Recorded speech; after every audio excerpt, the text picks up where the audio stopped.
Hello friends, હું છું Nitaben cooking ચેનલથી. મારી ચેનલમાં ફ્રેન્ડ્સ તમારું ખૂબ ખૂબ સ્વાગત છે. આજે હું તમારી સાથે શેર કરવાની છું ફરસી પૂરી. આ ફરસી પૂરીને આપણે એક નવી જ રીતે બનાવશું અને તે ખૂબ જ ટેસ્ટી અને ક્રિસ્પી બને છે. ફ્રેન્ડ્સ, રેસીપી બનાવતા પહેલાં તમને મારી આ રેસીપી ગમે તો લાઈક અને શેર કરજો, અને હજી સુધી તમે મારી ચેનલને સબસ્ક્રાઈબ ન કર્યું હોય તો સબસ્ક્રાઈબ કરજો અને બાજુમાં રહેલ બેલ આઇકનને પ્રેસ કરજો, જેથી મારી નવી નવી રેસીપીના નોટિફિકેશન તમને મળતા રહે. તો ફ્રેન્ડ્સ, ચાલો બનાવીએ. ફ્રેન્ડ્સ, આપણે આજે આ ફરસી પૂરી બનાવવાના છે. એ એક અલગ જ રીતે બનાવવાના છે. ઘણી એમાં એવી વસ્તુ નાખવાના છે કે એને લીધે તમારી પૂરી એકદમ બેસ્ટ બનશે. તો આ કપની મદદથી મેં 3 કપ ઘઉંનો લોટ લીધો છે. આપણે જે રોટલીનો લોટ હોય છે એ લોટ જ લેવાનો હોય છે. અને 3 કપ છે તો સામે ચમચીના માપથી 3 ચમચી ચોખાનો લોટ. 1 કપ હોય તો 1 ચમચી, એને હિસાબે 3 ચમચી હું ચોખાનો લોટ લઉં છું અને આ ચમચીનું માપ રાખવાનું છે.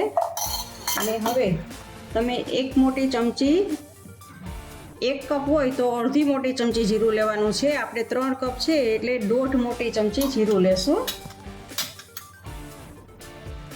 1 કપના માપથી આપણે અડધી ચમચી જીરું લેવાનું છે અને અડધી ચમચી આપણે મરી પાવડર લેશું. અને હવે આપણે સ્વાદ પ્રમાણે નિમક લેશું. નિમક તમારા સ્વાદ પ્રમાણે, તમે મોરી ખારી કેવી રીતે ખાતા હોય એ પ્રમાણે તમારે તમારા ટેસ્ટ પ્રમાણે નિમક એડ કરવાનું છે.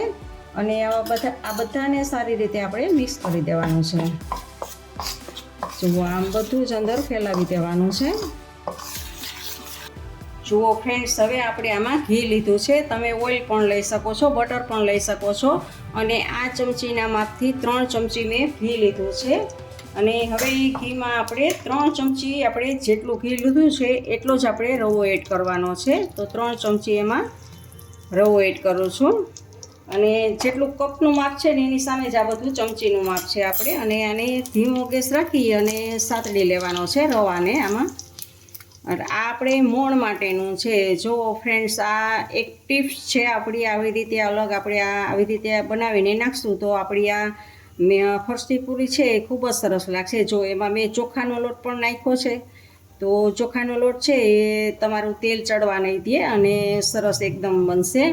અને આ નાખશું તો આનાથી એકદમ કુરકુરી ને ક્રિસ્પી ને એકદમ ફરસી બનશે. આપણે આ રવો શેકીને નાખવાથી ખૂબ જ સરસ લાગશે આપણી ફરસી પૂરી. તો જો આનો કલર ચેન્જ કરવાનો નથી, પણ થોડું એવું જ શેકવાનું છે. તો આ રવો થોડોક ફૂલી જાય એટલે હવે આપણે ગેસને બંધ કરી દેવાનો છે. હવે આપણે આ મિશ્રણને આમાં આપણે એડ કરી દેવાનું છે. આમાં આપણે મોણ નાખવાનું નથી, પણ આ ઘી છે એ જ મોણ તરીકે આવી ગયું છે. અને આમાં થોડોક લોટ લઈ અને આ બધું જ લઈ લેવાનું છે. હવે થોડુંક ઠરી જાય એટલે સારી રીતે બધું મિક્સ કરી દેવાનું છે આમાં.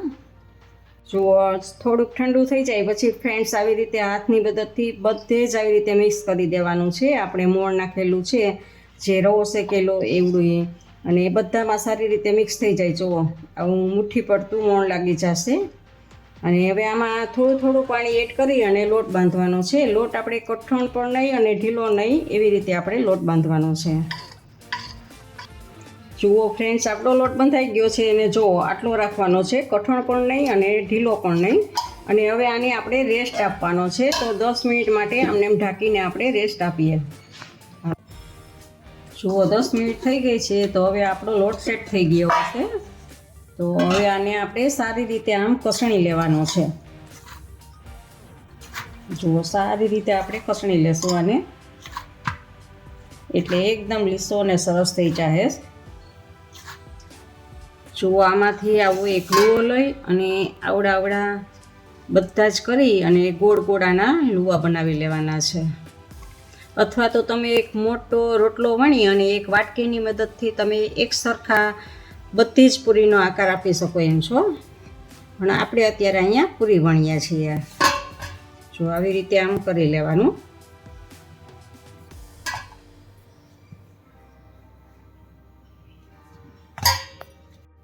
જુઓ ફ્રેન્ડ્સ, મેં આ બધા જ ગોયણા બનાવી લીધા છે અને પાટલી વેલણા ઉપર એને વણવાની છું. અને જો તમારે એમ નાના એક પૂરી ના વણવી હોય અને એક સરખી જ પૂરી બનાવવી હોય તો પાટલી ઉપર, જો મેં આ એક મોટી રોટલી, પાટલા જેવડી રોટલી વણી લીધી છે. અને નાની મોટી આવી કોઈ પણ વાટકી તમારે જેવડી સાઈઝ જોતી હોય એવડી સાઈઝનું આવી રીતે આમ કટિંગ કરી લેવાનું, એટલે બધી જ પૂરી એક સરખી બનશે.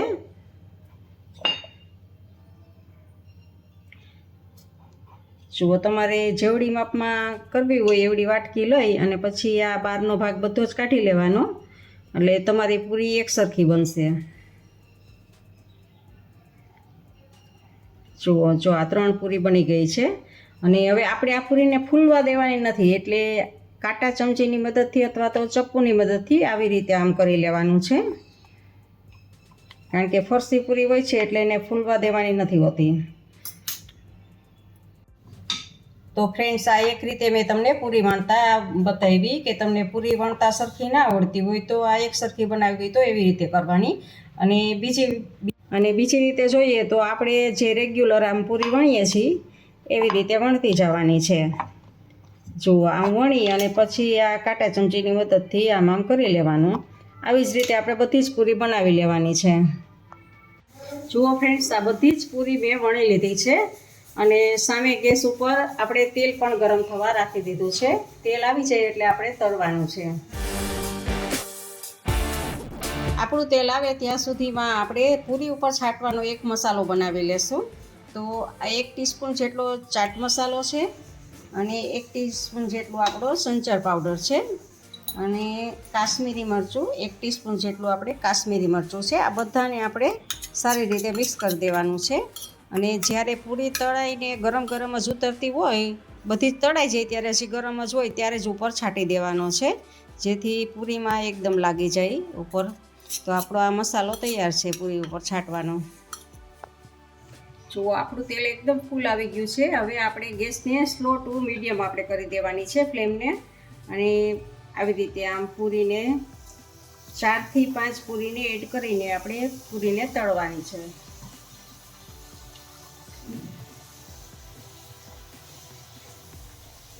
જુઓ, આમ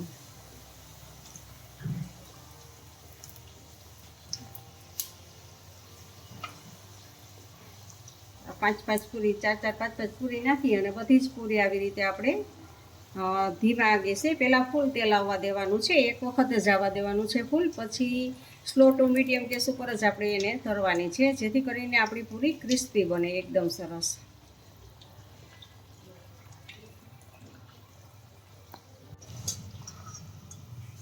જુઓ, આવી રીતે આમ ગોલ્ડન થાય ત્યાં સુધી આપણે તળવાની છે અને આવી જ રીતે આપણે બધી જ પૂરીને તળી લેવાની છે.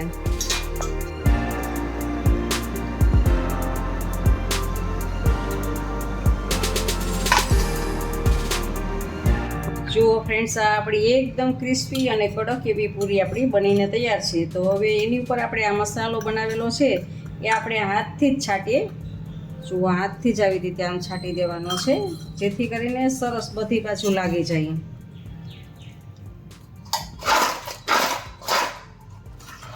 જુઓ, એમ કરી અને પાછું આ બાજુ આપણે લગાડી દઈએ, જેથી તેલવાળી હજી પૂરી હશે ને એટલે બધું જ લાગી જશે.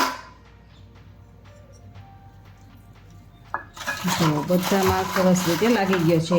આ મસાલો લગાવવાથી પૂરી તમારી એક પટ્ટી એકદમ ચટપટી અને સરસ એવી ટેસ્ટી લાગશે.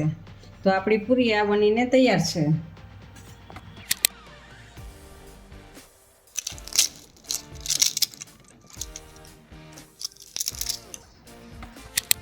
ફ્રેન્ડ્સ, તમને આ રેસીપી કેવી લાગી તે કમેન્ટ બોક્સમાં કમેન્ટ કરીને મને જરૂરથી જણાવજો. ઇન્સ્ટાગ્રામમાં મારા પેજને ફોલો કરજો, મેં નીચે લિંક આપેલી છે. તમને અમારી આ રેસીપી ગમે તો લાઈક કરજો અને તમારા ફેમિલી મેમ્બર્સ અને ગ્રુપમાં શેર કરજો. અને મારી આ ચેનલને સબસ્ક્રાઈબ કરવાનું ભૂલતા નહીં. આવજો, બાય. ફરી મળીએ નવી રેસીપી સાથે.